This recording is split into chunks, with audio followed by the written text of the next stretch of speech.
La región más despoblada de Europa no está en Laponia ni en la estepa rusa, se encuentra aquí, en España.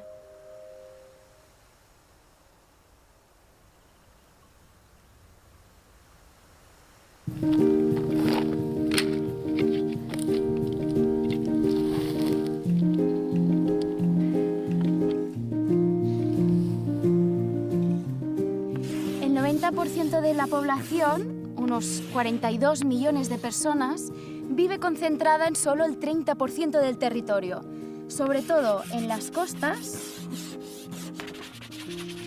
y en el centro, es decir, Madrid y su zona metropolitana. El resto, unos 5 millones de habitantes, ocupan el 70% restante, una especie de flotador que comprende básicamente Aragón, Extremadura y las dos Castillas. Durante los últimos años a esta zona incluso se le ha dado un nombre, la España vacía.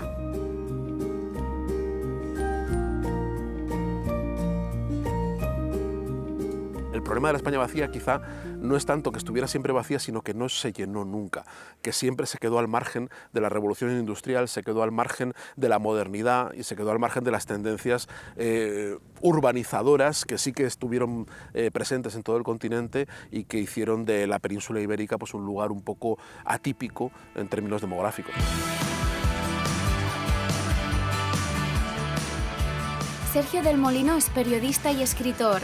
Es uno de los responsables de llevar el mundo rural al centro del debate nacional con su ensayo La España vacía. Una España desconocida e ignorada que a menudo se percibe como un mero paisaje y que despierta siempre la misma pregunta entre los urbanitas que la cruzan: ¿quién vive aquí y por qué? A mí me ha interesado mucho más el discurso sentimental.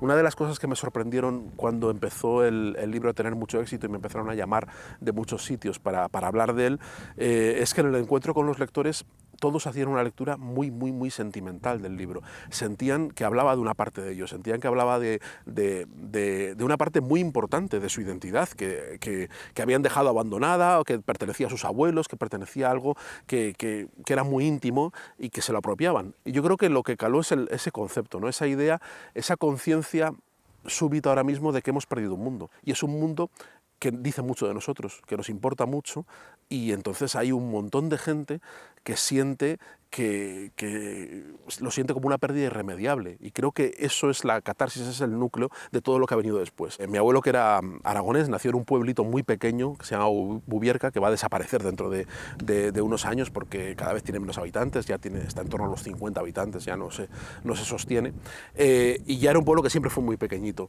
y él nació allí, pero nunca vivió allí. O sea, él ya estaba desligado de esa España vacía, pero le llevaron a nacer sus padres porque querían que todos sus hijos tuvieran el certificado de bautismo de haber nacido en ese pueblo, de que todavía la familia mantenía esa ligazón, aunque ya no vivían allí y ni siquiera tenían casa. Y mi abuelo, aunque no vivió allí y no tuvo casa, siempre sintió que su lugar en el mundo era ese. Ya cuando se jubiló, lo primero que hizo fue comprarse una casa en ese pueblo en el que no había vivido, una casa nueva, una casa que no tenía relación con su familia ni con su identidad, pero que él fue llenando. Si mi abuelo tiene esa relación tan intensa, ¿no?, tan vívida, con un lugar que ni siquiera ha vivido, del cual no tiene ni recuerdos de infancia, ¿no?, que solo es una cuestión meramente administrativa, esto le tiene que pasar a mucha gente. Y el proceso de declive, de abandono rural, es un fenómeno global, pero además en España fue rapidísimo. Tú lo llamas el gran trauma, ¿no? El último éxodo fue el gran trauma, porque hubo otros anteriores, evidentemente, pero el último fue en el año 59 y fue provocado directamente por el franquismo. Fue una decisión política, una decisión de un plan que se llamó el Plan de Estabilización del año 1959, que lo que hizo fue darle la vuelta al país como un calcetín. España pasó de una economía de subsistencia y de ser un país básicamente campesino a en 10-15 años convertirse en un país eminentemente urbano, con clases medias y con gente conduciendo 600 por las carreteras. Y eso fue un cambio brutal que se percibió como el milagro español, pero fue un milagro que dejó muchos muertos en el camino y muchas víctimas, y las víctimas fueron los campesinos.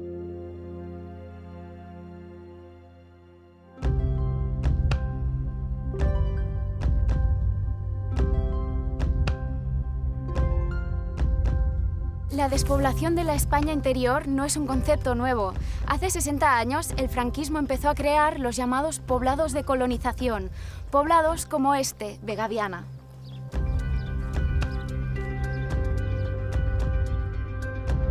En solo 2 décadas se levantaron 300 pueblos de la nada en 23 provincias de la España interior.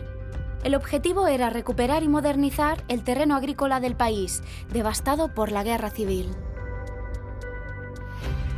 Uno de estos poblados fue Vegaviana, en la provincia de Cáceres, construido en 1956.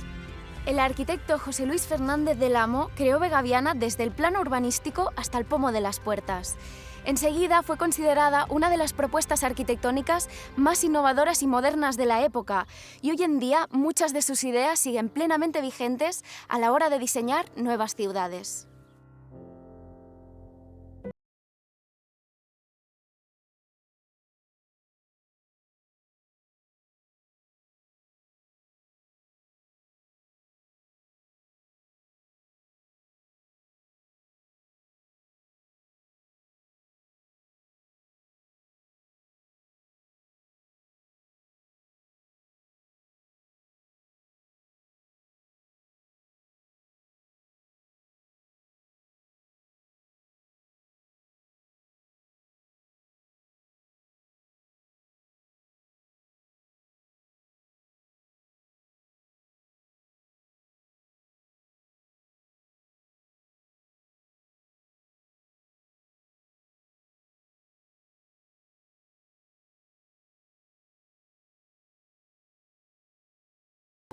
El enclave natural, donde hay un espléndido bosque de encinas, alcornoques, y decide salvarlo adaptando la estructura urbana al medio natural. ¿Cómo se crea un pueblo desde cero? José Luis Fernández del Amo decidió ordenar Vegaviana alrededor de 2 vías principales perpendiculares que dividen el pueblo en 4 superislas, cada una de ellas centrada alrededor de una plaza que conserva el paisaje original, encontrando el equilibrio entre construcción y naturaleza. En el centro, en el cruce de estas 2 vías, decidió situar los edificios públicos, el ayuntamiento y la iglesia. Vegaviana no tiene calles, son grandes espacios abiertos. Esta es una de esas 4 grandes manzanas, ¿no? Esta es una de ellas, donde vemos ejemplares de encinas y alcornoques milenarios, que son casi un monumento perenne aquí en Vegaviana. ¿Y cómo es la arquitectura aquí? Porque vemos una unión de algo muy moderno, pero que parte de la tradición también. Sí. Es una arquitectura muy sencilla, muy poco ornamentada, donde lo más característico es la utilización de la mampostería de pizarra encalada, que ofrece, con la proyección de la luz, unos juegos de claroscuro con un interés plástico muy representativo. Blanca, encalada, además se sigue realizando la tradición de blanquear sus fachadas, que es importante resaltarlo como pueblos blancos. Fue la optimización de todos los recursos que había disponibles en el lugar, tanto la mano de obra como los materiales del entorno, la pizarra.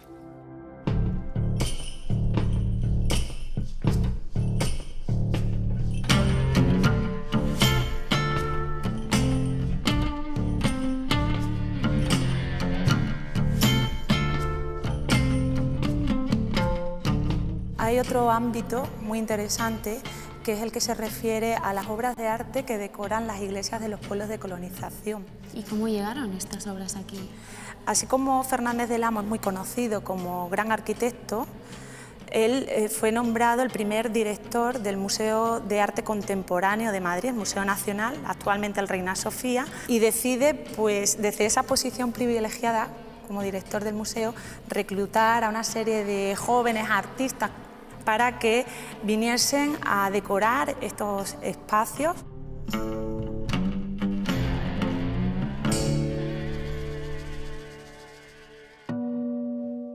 Un pueblo nuevo, nuevas costumbres, nuevos iconos. Decenas de miles de colonos migraron a estas poblaciones para labrarse un futuro. Adaptarse a ello seguro que no fue fácil para colonos como Antonio, que llegó a Vegaviana con poco más de 20 años. Llegué aquí con 20 años, me daban ganas de llorar, me daba ganas de irme a mi pueblo aunque me sigan andando. ¿Ah, sí? No había pueblo, no había nada. No había nada. Nada. Cuando llegamos aquí, la parcela la dieron a los 2 años. Porque primero vinimos y hicimos el pueblo, hicimos canales, hicieron pantanos, nosotros nos permitieron pantanos, hicieron hicieron todo. ¿El pueblo ha cambiado mucho desde que llegaron cuando era joven? El pueblo ahora ha cambiado mucho, ha cambiado en unas cosas bien y en otras cosas no ha cambiado tanto bien, porque antes, cuando yo me moceaba, era joven, había cine, había baile y esto ya no existe. Eso ya no existe.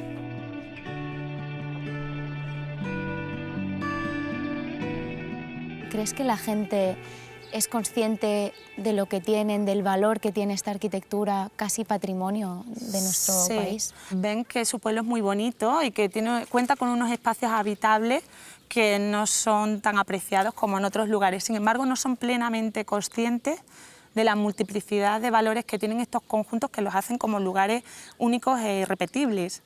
Entonces, tampoco llegan a comprender que una ley de protección del patrimonio, ¿no?, o un plan especial limite su libertad como propietarios para decidir cómo deben realizar las obras en sus viviendas. Y entonces, al recorrerlo, visualizamos rápidamente infinitud de construcciones modernas.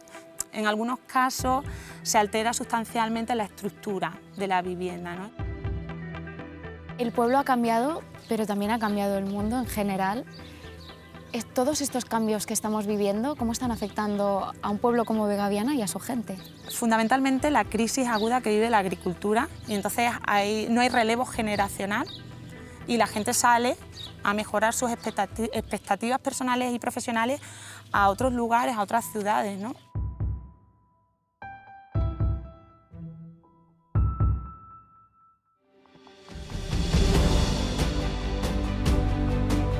Podemos encontrar buenos ejemplos de proyectos que no creen en los malos augurios que se oyen a menudo sobre el futuro de la España despoblada. El edificio Lanillo, en la población cacereña de Guijo de Granadilla, con sus más de 5.000 metros cuadrados de espacio dedicado a la práctica deportiva, demuestra que con buen criterio la revitalización de zonas despobladas no es una utopía.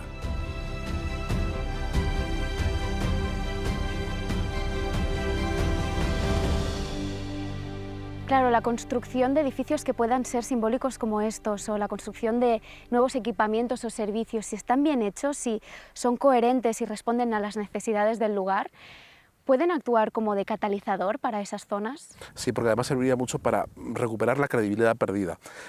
Los años de la burbuja se cimentó la España vacía y se asfaltó por completo. Y está todo el paisaje lleno de aeropuertos sin aviones, de estaciones sin trenes, de autopistas de 1000 carriles por las que circula un coche cada hora, que no han servido para nada y que además han dilapidado un montón de millones que podían haberse usado para otras cosas. Con lo cual, eso ha redundado en un descrédito de los arquitectos y de los urbanistas. Y creo que una forma de ganarse otra vez el respeto de esas comunidades es plantear proyectos que sean útiles para cada comunidad y que sean realistas y que vayan a lo pequeño y que vayan a lo local y que vayan a lo útil, ¿no? Y que no vayan con cuentos de bienvenido Mr. Marshall. Entonces yo creo que es muy importante replantear e ir a lo pequeño y demostrar que evidentemente la arquitectura y el urbanismo pueden aportar algo útil a estas comunidades.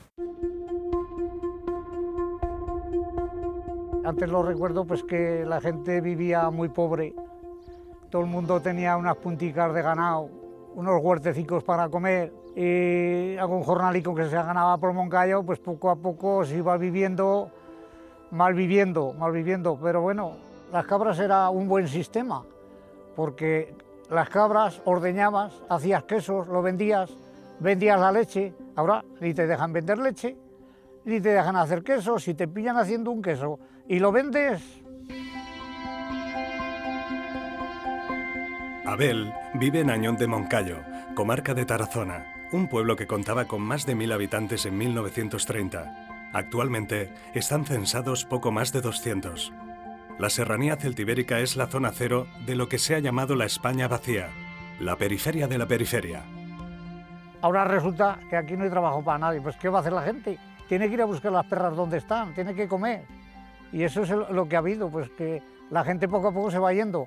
Y los pocos que quedamos son de la edad que tengo yo y más mayores, y poco a poco nos vamos, pero para el olmo. El olmo, ¿sabes? En eso en la entrada al cementerio había un olmo. Y dice, este pronto se va para el olmo. Y eso es lo que va pasando, que poco a poco pues nos vamos yendo todos. Despoblación, envejecimiento, son fenómenos conocidos de la zona. Pero el arquitecto Tomás Marín ha estudiado un fenómeno menos conocido y aparentemente paradójico: el ritmo de la actividad inmobiliaria en la España vacía. Toda España ha creado una economía durante muchos años basada en la construcción, y esto no es que estos sitios no han escapado ni mucho menos. Si uno mira las estadísticas, pues se encuentra con que en 3/4 partes de los pueblos de eso que estamos llamando España vacía se está construyendo a un nivel parecido al que podría ser Francia o Italia o Alemania, y no muy lejos, un poquito menos de la media española, porque España en eso también hemos sido muy campeones, ¿no? Tenemos mucha costa y hemos construido mucho. Tenemos un parque inmenso de edificios construidos, de viviendas y de lo que no son viviendas. Lo primero que tenemos que pensar es dar facilidades para que todo eso se pueda mover, porque lo vamos a tener ahí muchos años. En Añón de Moncayo también se pueden encontrar segundas viviendas que en muchos casos esperan ser habitadas.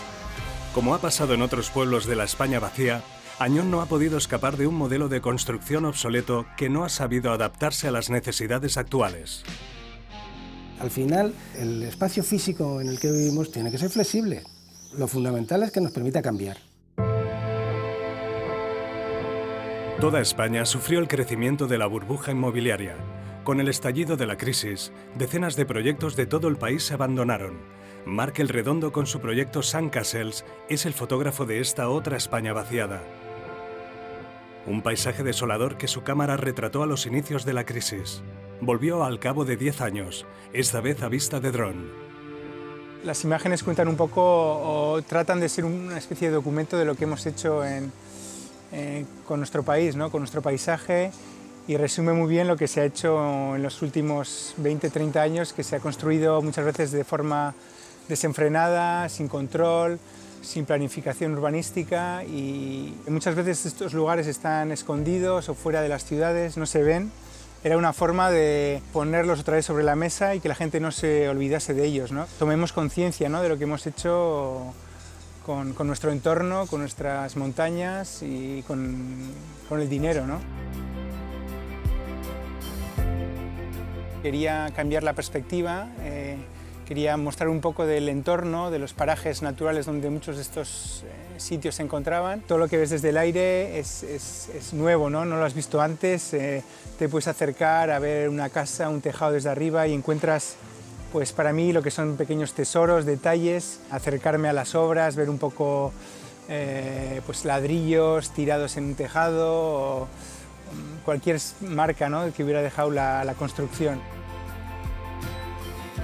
Este formato de urbanización americana, donde tienes todos los servicios, supermercado, campos de golf, spa, o sea que no necesitas salir de ahí para nada, ¿no? Eran este tipo de ciudades cerradas, enfocadas hacia un cliente más o menos pues, con dinero y que viniese desde fuera. La sensación que he tenido trabajando en estos lugares siempre ha sido la de, bueno, ser el último habitante de la Tierra, ¿no? Como si hubiera habido un apocalipsis y me hubiera quedado yo el último en el planeta, ¿no? Y estar paseando entre un lugar donde no queda nada. Y la sensación es esa, ¿no?, de inmensa soledad, pero al mismo tiempo ves unas estructuras, unos esqueletos que se levantan del suelo y que algo ha pasado aquí, ¿no? No tiene pinta que vaya a cambiar la situación en los próximos años. Por lo menos estos lugares parece que están ahí para mucho tiempo. Y viendo la situación de los alquileres en España, de la vivienda, a veces se habla de otra burbuja, ¿no?, que puede estallar en los próximos años. Entonces no me extrañaría que esté trabajando en este tema pues, unos cuantos años más, ¿no? Y sí, ¿por qué no? En 10 años me gustaría revisitar estos lugares y ojalá que fuera para encontrarme alguno de ellos habitado o de alguna forma rehabilitado, ¿no? Para alguna forma de vida. Esa era un poco también mi ilusión, ¿no? Que alguno de estos sitios renaciera o se le diera un uso a pesar de lo que se ha hecho ahí.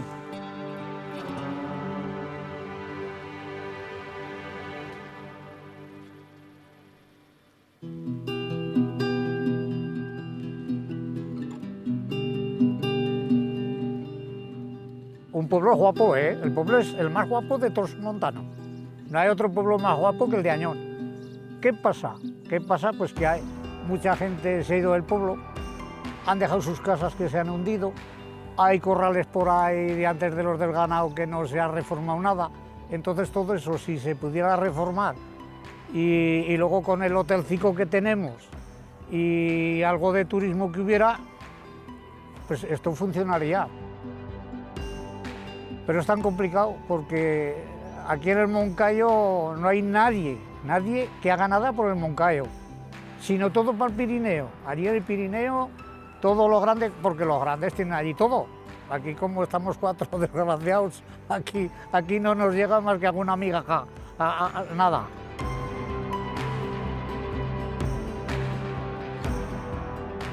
Hay una historia de desprecio siempre hacia la España rural que es común, es un resorte y una mirada universal que está en todas partes. Los franceses también tratan a los campesinos de paletos, pero en España está acentuado por lo árido del paisaje, porque nosotros, además de despreciar a los campesinos, hemos despreciado el paisaje, porque tenemos un complejo de lo verde, un complejo de que este paisaje es indigno. Incluso hay muchas leyendas que se han considerado y se sabe que son totalmente infundadas, de que los propios españoles destruimos una España que era un vergel, ¿no? Esa leyenda que difundió Félix Rodríguez de la Fuente, de que en época de los romanos una ardilla podía saltar la península ibérica saltando de árbol en árbol porque todo estaba tupido y todo eran bosques frondosos, nunca ha sido así España, nunca ha sido. España siempre ha sido así. Esto empezó a cambiar en el siglo XX, esta mirada empezó a cambiar gracias a los paisajistas, gracias a los ecologistas, gracias a un montón de gente que ha cambiado y que empezó a apreciar la belleza, porque el paisaje es una mirada, no es el paisaje. Nosotros decimos que es bello porque dictaminamos que es bello y nosotros podemos ver la belleza aquí cuando nuestros antepasados a lo mejor no eran capaces de verla, ¿no? Y eso ha generado un cambio social muy grande y que ha ido mitigando ese desprecio, pero llega ya muy tarde, llega cuando ya toda esa cultura que sostenía estos paisajes ha desaparecido por completo de España. Con esto del clima, que tanto en Madrid como en Barcelona, que tienen que prohibir los coches para que no funcionen por aquí y por allá, joder, aquí podemos tener la libertad de ir por todas partes con una sanidad y una salud increíble. Aquí tiene que venir la gente a vivir, que vida no se tiene más que una. Esto es una gozada, hombre. Mira qué tarde está hoy más tremenda para estar aquí en el huerto. Esto es una felicidad.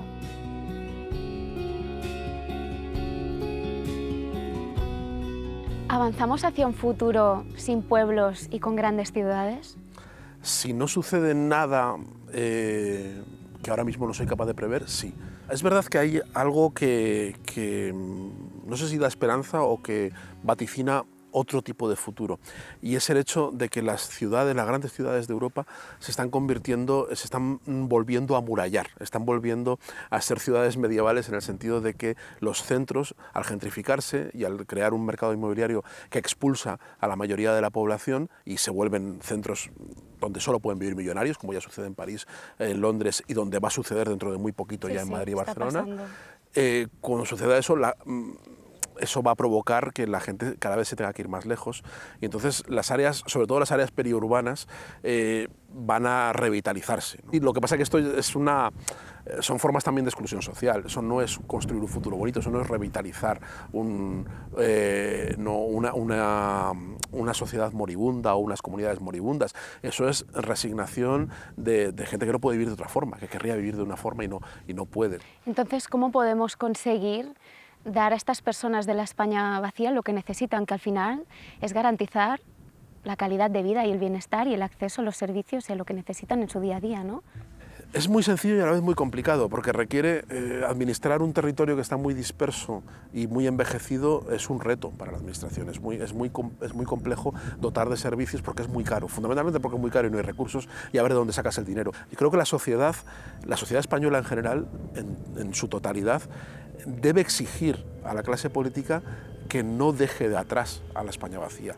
Y eso es un imperativo democrático que hay que exigir, y que a partir de aquí dice, bueno, apáñense como sea, pero esto hay que conseguirlo. No puedes decirle a esta señora, a este señor, que se muden a una ciudad para tener esos servicios. Y no se puede alegar que es muy caro. Sí, será muy caro, pero es que la democracia es cara.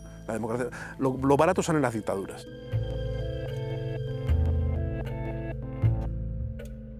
¿Cómo integrar lo rural y lo urbano? ¿Cómo tender puentes hacia un territorio y unos habitantes que sienten que los han dejado atrás? Es un reto que debemos afrontar desde ya. El Auditorio de Plasencia es un ejemplo de cómo la arquitectura también puede alimentar este debate. Una crisálida de piel y huesos que cierra la ciudad y se levanta prácticamente flotando sobre el campo extremeño. Una mirada personal sobre un territorio que es mucho más que simple paisaje.